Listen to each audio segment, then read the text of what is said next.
Welcome back to part 19 of Final Fantasy XII, where today we're going to be spending the first 10 minutes or so sidetracking now that we have Larsa in our party as a guest. Because Larsa has a skill that we can't get access to quite yet, it's called Bubble. Bubble temporarily doubles your maximum health. Meaning a lot of challenges that we can defeat, it's just that their single strike to us is just a tad too much for us to survive, we can now do.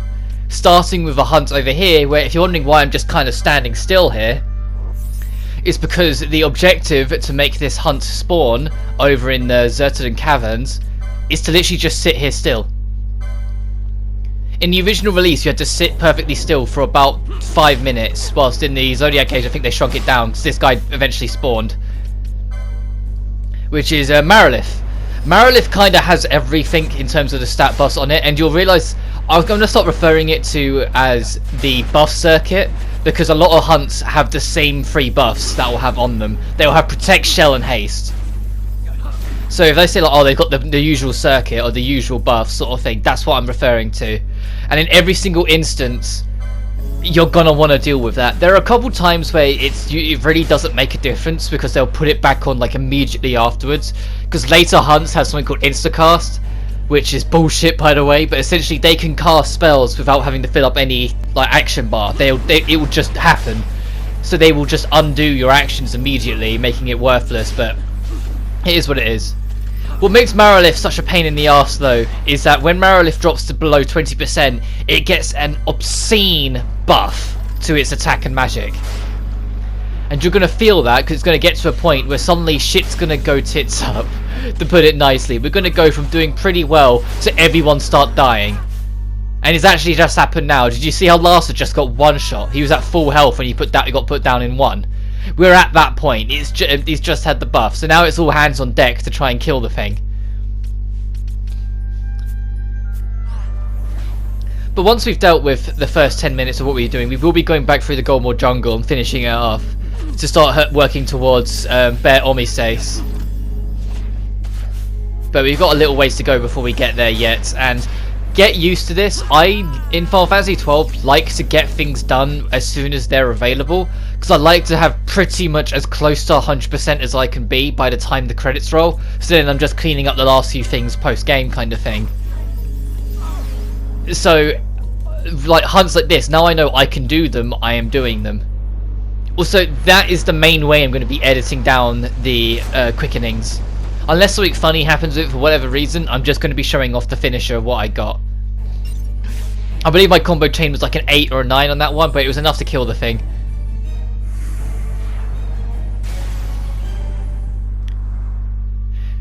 And now don't make the mistake I made. There's another hunt not too far away out in the Wester Sands, so I decided to go for that next. But I don't stop at any save crystal. So you see that lack of MP that most of our characters have got right now? Well, it's not much better by the time I bump into the next one. So I actually have an MP crisis in this one. And we also don't have the quickening bars to rely on that. This hunt, instead, the ringworm, works a little differently to the last one in the sense that it will try and space out your group and then stop them moving, making your healing more problematic, because if you've got Cura's got a limited range of a healing circle, meaning if it can get you spaced out enough, you'll have to heal each member individually.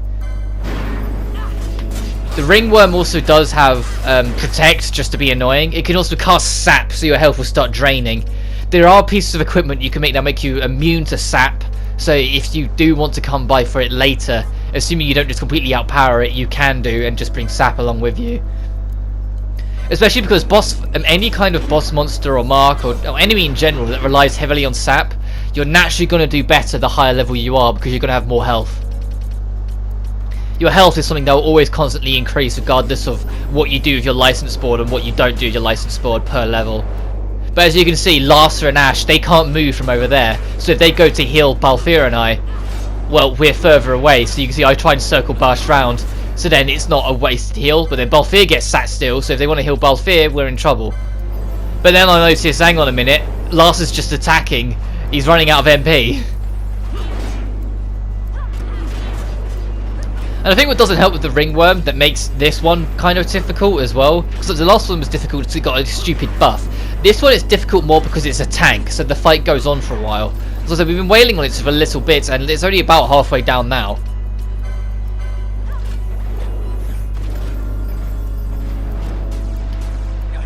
And what doesn't help is that the only person in our main party who can get remedy lore is Ash. I don't think Balthier and Bush can get it at all in their license trees. And this is talking as far as I've recorded, at least, as well. Which, to be fair, I've kind of let it run away from me, the recording. I literally, all weekend, like when I wasn't working, I was on Final Fantasy XII. Like, I've got the itch back. I was playing it a lot. I've got like, I think it's like I've got something close to like 12 hours of footage I need to edit through across like the weekend. So I'm quite a hell of a ways ahead now. So it was kind of interesting coming back to it. I was like, oh god, like, I'm looking at everyone's health, imagining like, god, yeah, I really have let the recording get away from me. I won't spoil how far ahead I get. What I might do is that there'll be a point like when I'll just say, so you know that time when I said I did loads of recording in one weekend? Well, we're at the end of that. Or something like that. Assuming I remember, because if it's like 12 hours of parts and the maximum recording time is an hour, and if I can help it I try and keep it under 50 minutes, we're not going to be there for a couple weeks yet. Well, so Lars's gambits are a bit weird. I mentioned this last part that they're a bit quirky and different. The main one being is that he will just burn through your potions, like with not much care in the world. And I just glanced at my level. Yeah, like we're like 25, 26 levels higher now where I am in my recording. Everyone's like late 50s now, and now it just does this. It just turned level 30.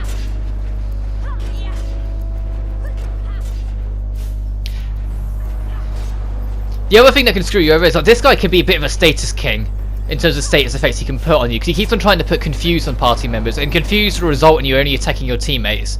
But thankfully it goes down not too long before that can become a problem. And the ringworm is defeated. And if you're reading it going, but there's a Y in it, shouldn't it be ring-wime? Or rhyme?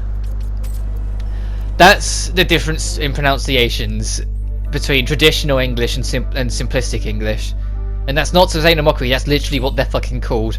Simplistic English calls it rhyme, whilst traditional English calls it worm. Me being British, so a country of traditional English, I am always going to have known it as worm. With that being said, I bank in the rewards for doing those hunts.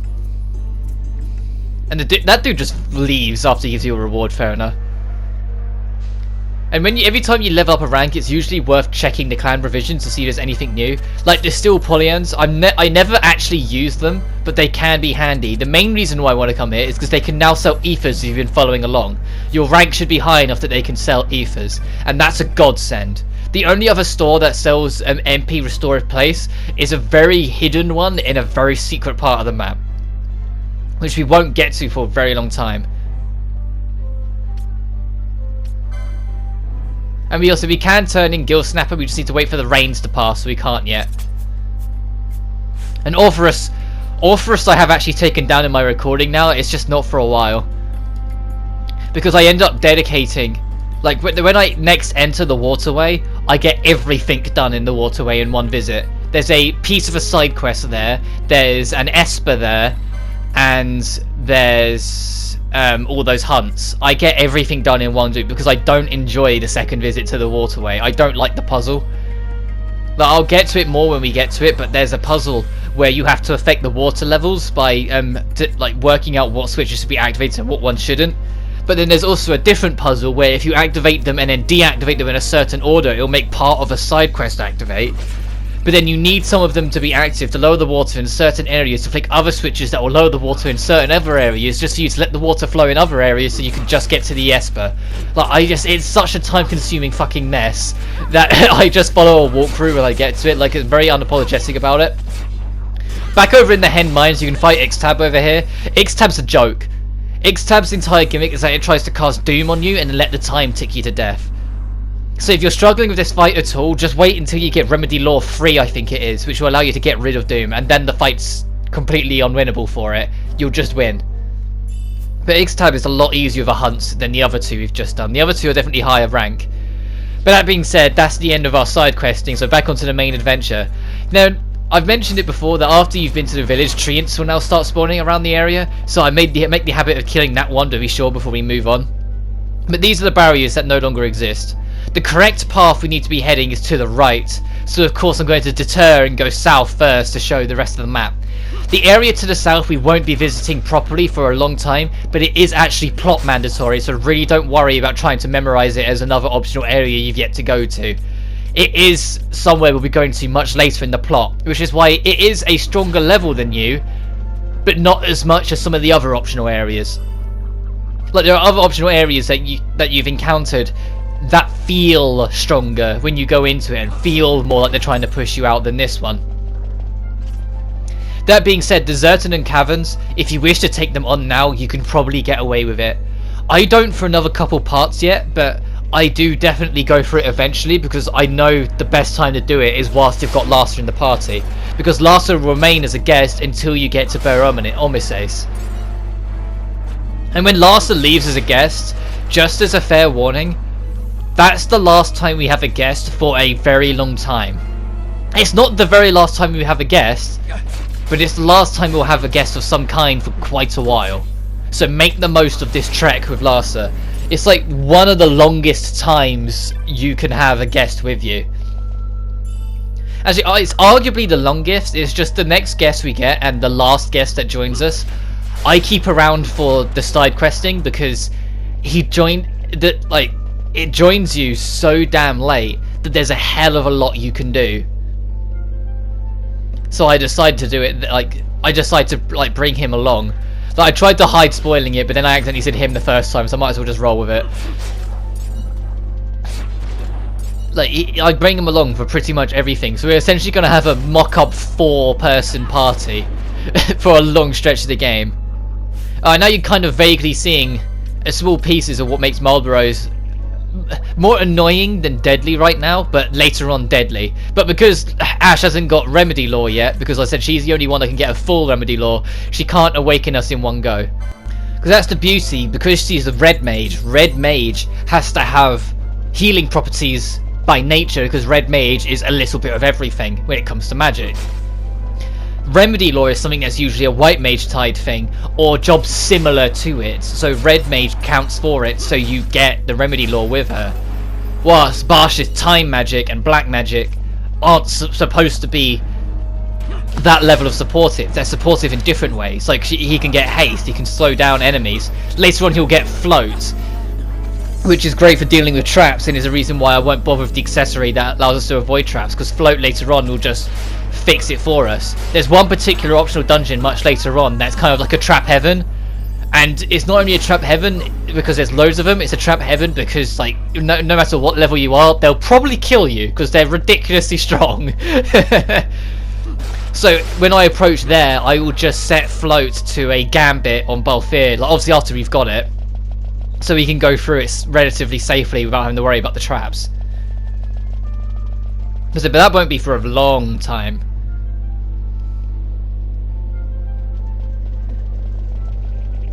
Down here there is a hunt. I can't remember if we've got it now or if I'll do it later on, but there is a hunt that you can get from the Goldwall Jungle here that is around this stage. So I don't think I do it right this second, because it's like, I know I'll be coming back if there is one, but there is one you can get, if not now, pretty damn soon, that I just haven't picked up yet. So that's another reason to explore here now, just so you can get a lay of the land.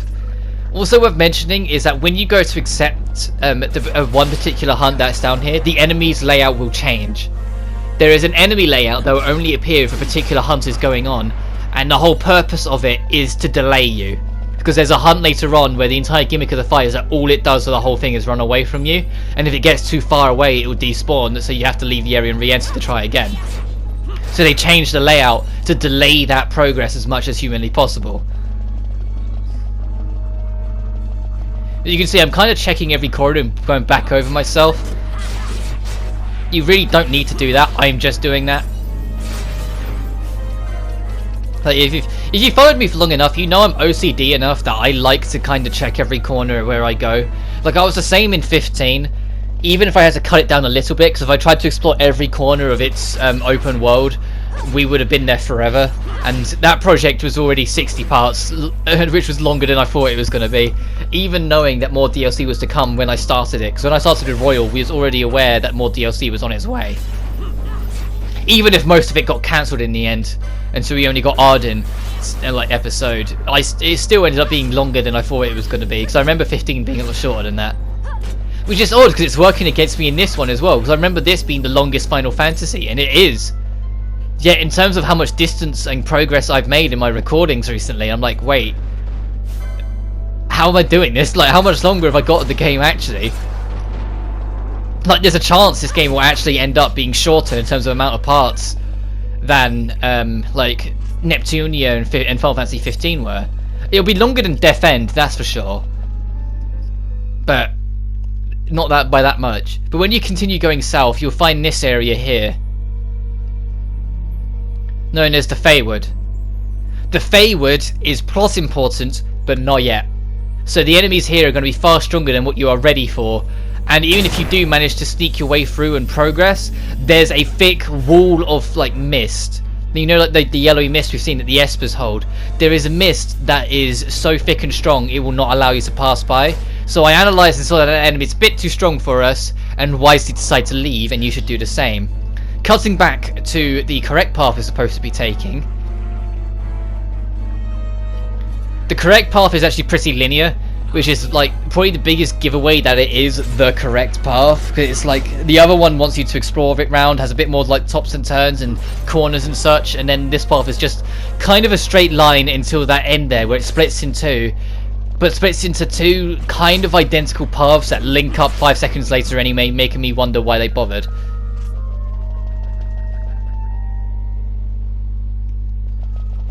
There's also an orange save crystal here, so you have your warp point here for future reference if you decide to take it.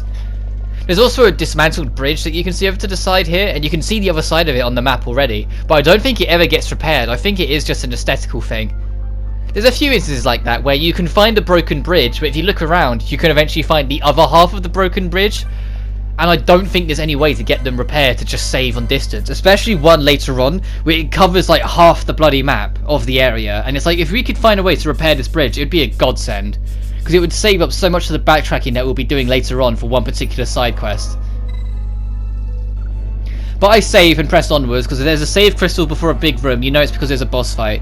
But what's lovely about this one is that it actually has a unique theme that they gave specifically to the international version. There's a few extra tracks that they added for the international version / Zodiac Age version. This boss theme being one of those new tracks. So I'll let you listen to it and enjoy it.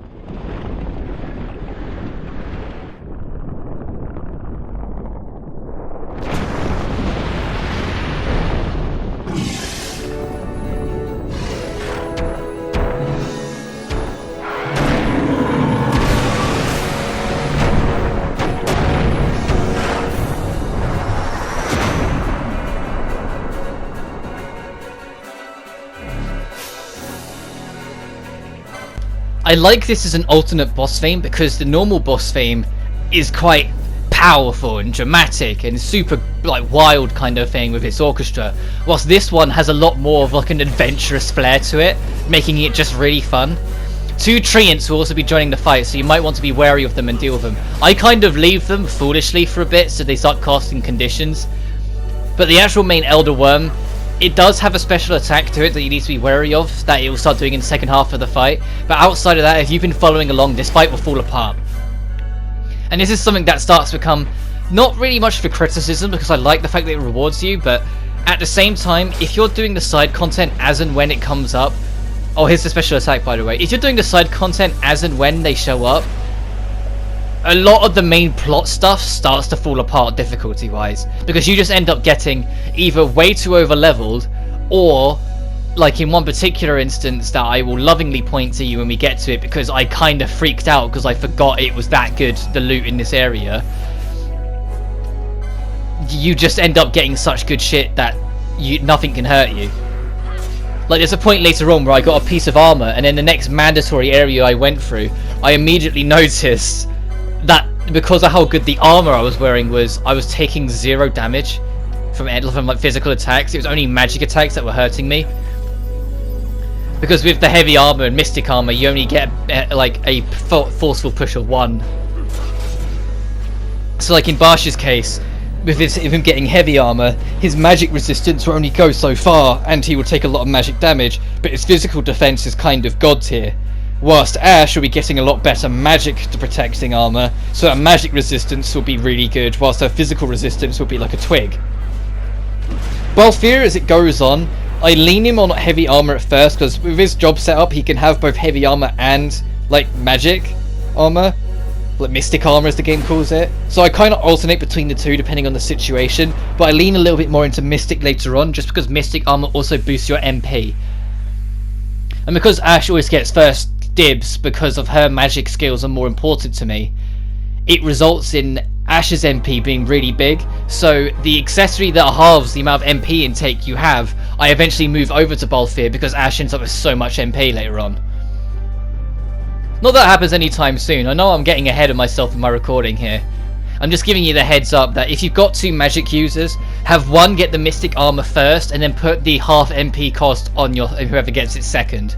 Because their MP will naturally be lower, so halving the amount it costs for them works out. Especially for Balthier's case, because as his time magic expands and his black magic expands, he'll be using a lot more of his magic over normal attacking. After I dealt with this boss fight, I quickly retreat back to the crystal, because just like as usual, a tap of the crystal will completely reset your conditions so you can carry on. The only thing it doesn't get rid of is positive conditions. Barsh at some point during that fight was given protect, so he keeps it. But yeah, here's the boss. It just kind of fades into the ground and stays there for the rest of the time, which is cool that the Elder One does that. It's not. I like seeing permanent changes to your actions, and defeating that boss and have it constantly be something you can visit. It's just a nice added detail. And again, chuck it to the brim with added details. But on the other side of that bridge I was on about a moment ago, there are some ethers to pick up as well. But they're randomized loot, so I don't know if they'll always be there. Like I've said before, in the Zodiac Age, it's a bunch of scripted loot that they added, but in the original, it's all random. Any specialized loot that you want to get, like all the spells, every single spell you have to buy. If you want to buy like the strongest ones, you just gotta find the right merchant. And I think the last few were either like tied to the clan provisions or the secret shop that I mentioned earlier. But then even then, the secret shop's not that good if you try and find it as soon as possible. Because you might think, oh, it's super secret, it's in one of the hardest areas. If I sneak in and run straight to it, I can get some really god tier stuff. No, it sells better stuff the further you are along the main plot. So if you want to get the best item for it, you need to actually be at the point of no return. Because when you enter the very last dungeon of the game, there's no save points properly. You just do it, take on the final boss, and that's it. The moment you enter the final dungeon, you're in the end game kind of thing. So when we get to that point, I visit the store before then, because spoilers, I have actually visited that secret store now in my recording. Yes, I am that far ahead, if you know what I'm talking about. But I can't get everything I want there, because the main thing I want there isn't available yet until I've got to that point much later in the plot, and I'm not going there anytime soon. I've still got a lot of other stuff I want to do. Eventually with the foe breaker stuff, I start moving Barsh over to axes and hammers instead, just because they have better raw damage than the swords do. The swords have better accuracy, but the axes and hammers, tied with Barsh's naturally good accuracy stat, meant that like, eventually just came a matter of I might as well move over to axes and hammers. Also, we just picked up the black belt, which makes you immune to both disable and immobilize, which would have been great for those hunts we did earlier, but oh well, lesson learned. Also, you might notice that you can see I hesitate for a second, because I was starting to become aware that because I was trying to make Barsh catch up in levels, because I want Barsh to kind of be a little bit stronger than everyone else because of his physical skills, we ended up in a position where Balthier is now just falling behind because Ash had it earlier. But welcome to my favourite music piece in the entire game, the track that plays throughout the entirety of the Paramina Rift. I fucking adore this track. It is such a beautiful melody. It really is. I won't stop talking to let you listen to it straight away because we've got a cutscene coming up and it would just be a bit awkward to stop, start, and stop. But this track is genuinely beautiful. Like, I'm not like some people. Like, some people prefer the original composition compared to the remaster because the remaster did a more authentic orchestra, and it made a lot of the tracks come across a bit softer than they used to. But if I'm completely honest with you, I love both versions. The original has a better atmosphere, but this one has more emotion to it. Both of them are lovely tracks that I genuinely adore. Like, it's...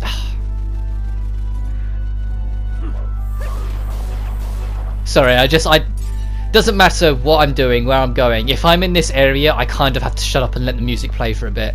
I genuinely love this track. I know I'm a sucker for pianos, but this is my favourite track of the game. And I don't say that lightly because this game's soundtrack is actually pretty good. For the first main Final Fantasy to not be composed by Nomura Uematsu, the composer did an amazing job. His name slips my mind, so I'll have to come back to it, that note, a little later on.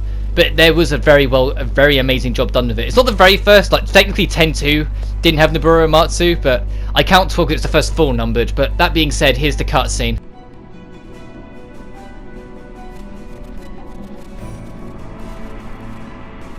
Empires parade down city streets while refugees walk barefoot through the snow. And so I sue for peace, to stop short war and ease their suffering. My father will choose peace. Will he now? You sound sure of yourself.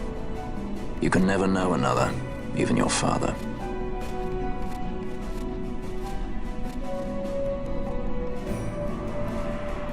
Don't take it the wrong way, Kay?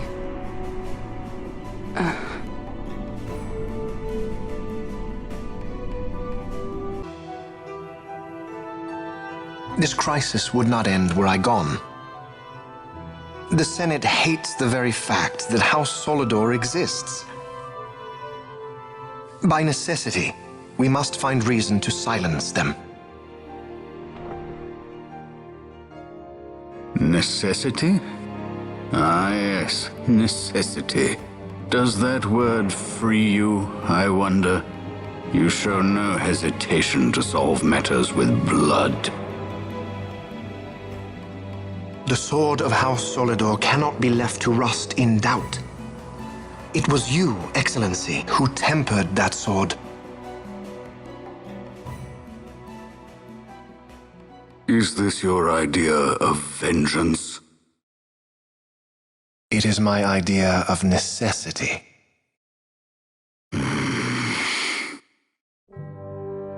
If we do not act now, it is not only our future you imperil. So, you would dirty your hands to keep his clean. My hands are stained with blood. I see little reason to stay them now.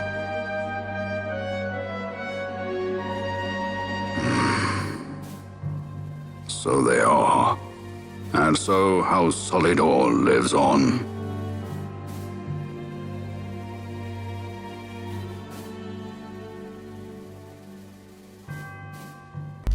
The Emperor may in fact choose peace, but by the sounds of it, it won't be his choice that much longer. He's already unwell, and Vayne, well, he's determined to be leader one way or another.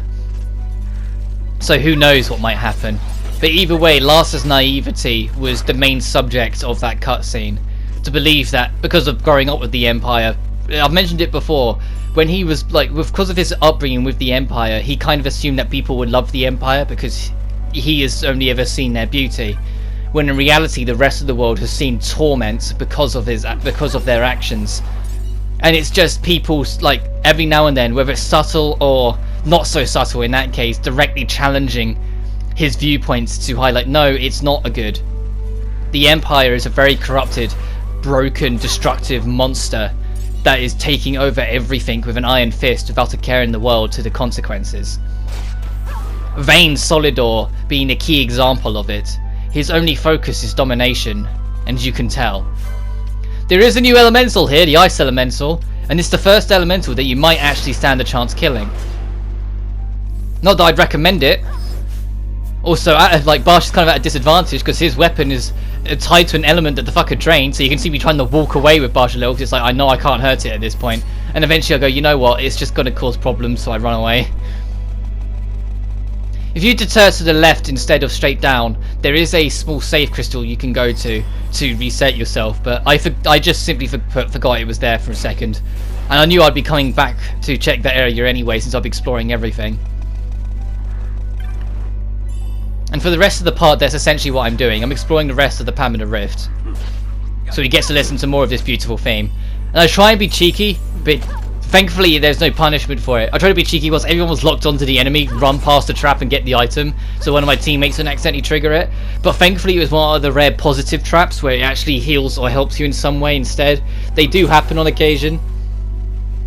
There's one particular one much later on that's always a positive, and you'll see me just literally run straight up to it and hit it deliberately because I know it's going to be a positive. But that's not until that's not for quite a while anyway. But they do exist. Not every single trap's out to kill you, just 99% of them are. The worst ones, oh by the way, we got Death. The spell Death is just casually here, which is the same in this game, but it's not as good as you'd hope. Any skill that has a chance to cast instant kill in a Final Fantasy game will almost never connect. It's like an unwritten rule. I think the only exception to it was the fucking Ring of Lucii in 15. That one seemed to work really well. I mean, after its buffs, of course. Also, there's an ice shield here. And this is something that the game's actually going to start preparing you for. The next main dungeon in the game, it becomes extremely not subtle about how much it wants you to be prepared for it. And what I mean by this is that you're going to find ice resistant equipment or ice resistant accessories everywhere. Not just here, but in the actual next dungeon. Like at the doorstep of the next proper dungeon in the game, there is just ice resistant equipment everywhere. And you're like, I wonder if the next boss is going to be ice resistant. Also, although that piece of equipment lowered Ash's max MP a little bit, it was so much more helpful in raising her raw stats across the board anyway that I just decided to equip it. It's only lowering her MP by like, what, 2 anyway, so it's not the end of the world. Her MP is already at like 400, which is amazing for this stage in the game. The only enemy you really need to be fearful in this area right now are the elementals, so everything else you should be fine to take on with. I think it's around now is when I changed the sword away from the ice brand because too many enemies are either resistant, immune, or draining ice. And so having a sword that's ice elemental tied to it is only working against me in this area with Barsh. I'm only healing them.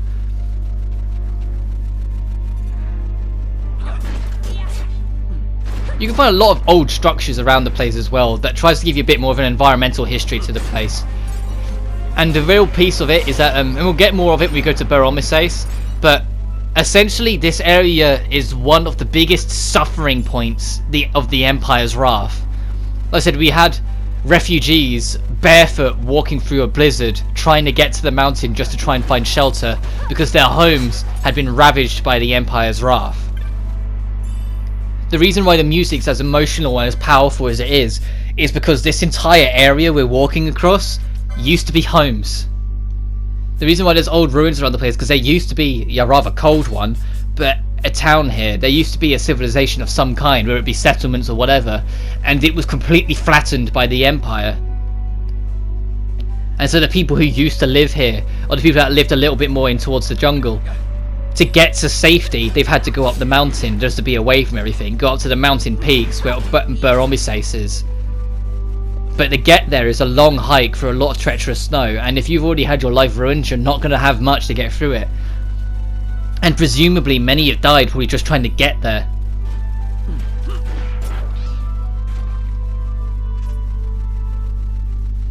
The only saving grace is that Baromises has kind of weird weathering when you think about it. And what I mean by this is that like the Permanent Rift is at the bottom of the mountain and it's a snowstorm, right? You climb the mountain when we do that in a bit, and it's like sunny, and if the weather gets sour, it just rains. Like there isn't any like snow. And I was like, wait, but that doesn't make sense. Wouldn't it be even colder up a mountain? Maybe I was just overanalyzing it, but oh well.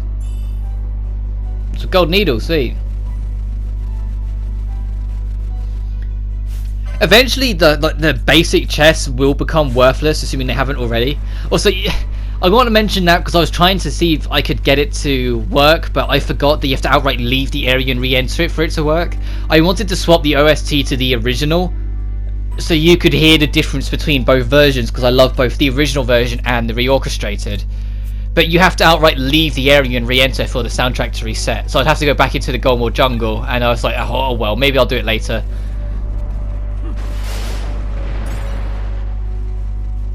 So I continue my exploration around here.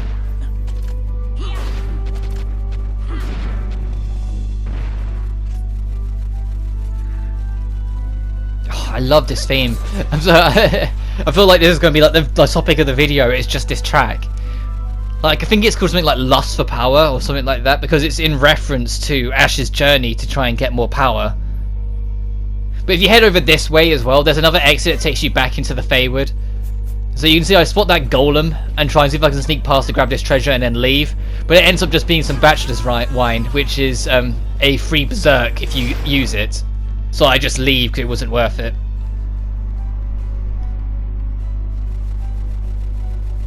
I gotta look it up now. It's either Lust for Power or Searching for Power or something along those lines.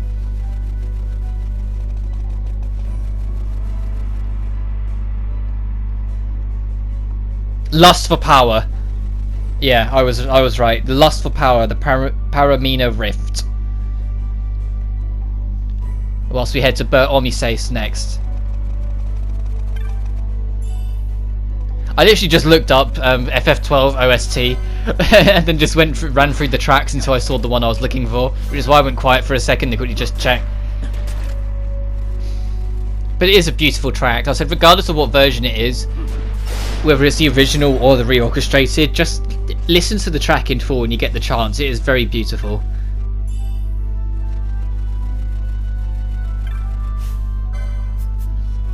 God damn it! I'm trying to get the that's the only thing that annoys me. And it's the same. I had the same issue when I was in 15, and I think it might be partially down to just the simple fact of the X and circle button are flipped in the Japanese version. So circle would be interact, X would be like to bring up these like the command menu. Because things are flipped around, it's fine in Japanese, but in the English translation, because they flip it back, or well, I say flip it back, flip it forward the first time kind of thing, it ends up making it so X is both lock on and pick up a treasure, so it just screws you both on both ends. But going through down this way, as I mentioned before, your crystal is here, and the path will carry you on to an area called the Still Shrine of Miriam, which we won't be going to just yet, but we will be going to it very soon. And that's what some of the people around here will mention if you talk to everyone. That up ahead is the Still Shrine. You can go right up to the door, but you can't enter it. But we will be going to it very soon, because it is the next proper dungeon of the game that we'll be visiting. We just need plot to advance first. But for the sake of showing off everything in this area, I do press onwards and take on the enemies here as well. And then I just don't go that much further afterwards.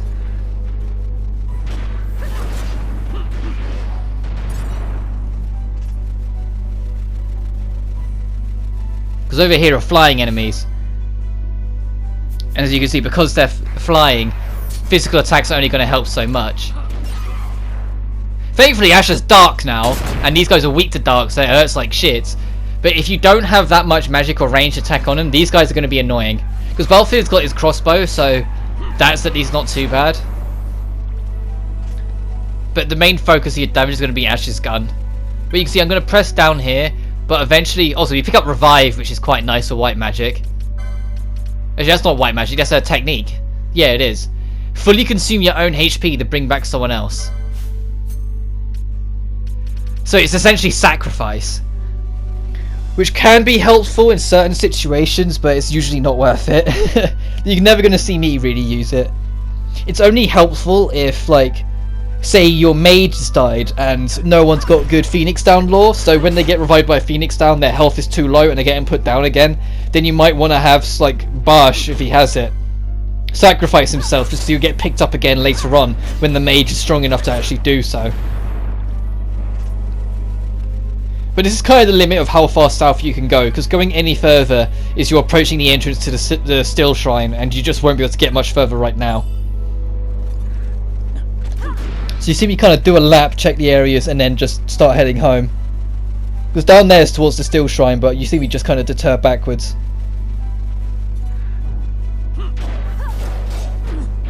Ow. I would have thought the Yetis in this area would be stronger, because they look kind of beefy and powerful, but in reality they are a little bit stronger than some of the enemies around it, but not by much.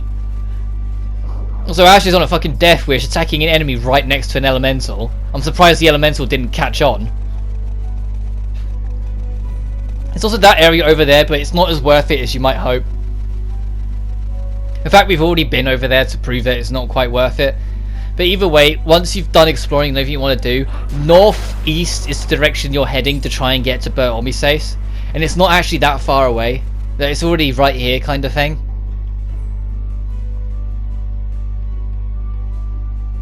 And we go through quite an extensive load screen just to get this overshot of Bur Omises.